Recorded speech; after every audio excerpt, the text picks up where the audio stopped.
m'appelle Nicolas Plessis et j'ai 46 ans. Je suis aveugle, je pratique le jiu-jitsu brésilien et je combats en compétition avec les voyants. Aujourd'hui, je suis là pour une initiation à l'apnée en piscine. J'aime bien les défis et j'ai toujours envie de découvrir des choses nouvelles. Je vais essayer ça avec Arthur, qui est un grand champion.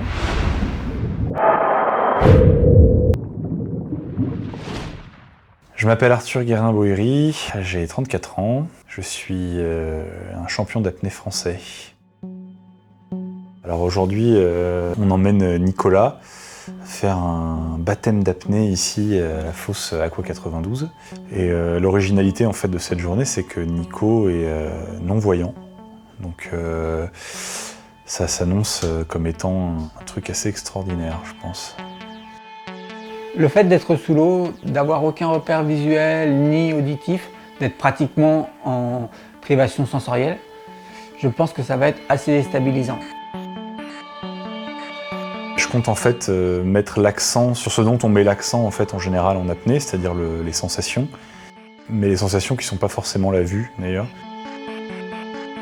On va faire une petite séance de relaxation en dehors de l'eau, donc allongée sur le bord du bassin.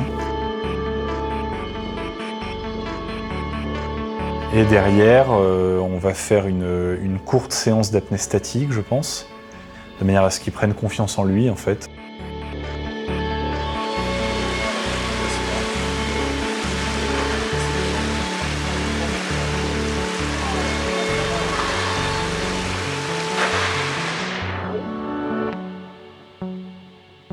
À mon avis, ça va être assez déstabilisant.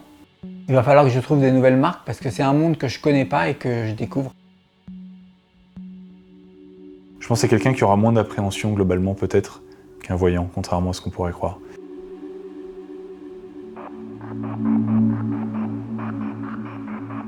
Je pense que cette expérience, ça me donne l'occasion de découvrir de nouvelles choses, surtout avec la perte de repères. Ensuite, on passera dans le tube de 20 mètres pour le faire descendre et lui faire ressentir un petit peu les sensations de l'apnée en profondeur, la compression, etc.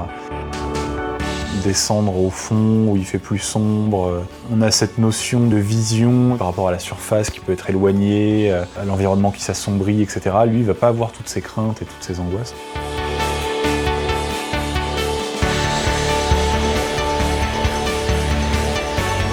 Ça va être une nouvelle façon de voir le monde, de voir les autres, de me voir.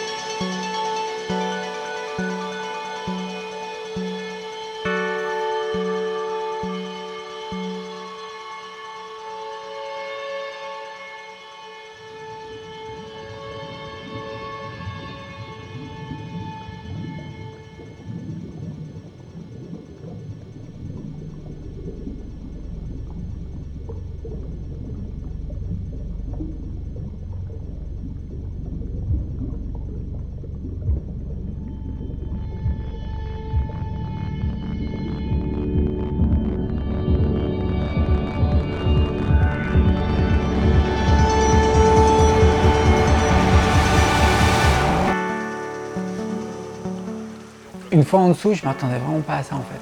J'avais l'impression d'être dans un monde parallèle, dans une autre dimension. Ça m'a fait sortir de ma zone de confort, de ce que je connaissais. J'ai eu une sorte de vertige. Ça m'a fait prendre conscience qu'il y a plein de sensations que je connais pas et qui sont hyper fortes. Et pour moi, c'est vraiment une façon de progresser. Le fait de perdre ses certitudes, de plus être dans le mécanique, c'est être en vie en fait. C'est comme les dogmes. Quand tu sors du dogme, tu es dans le réel, dans la liberté.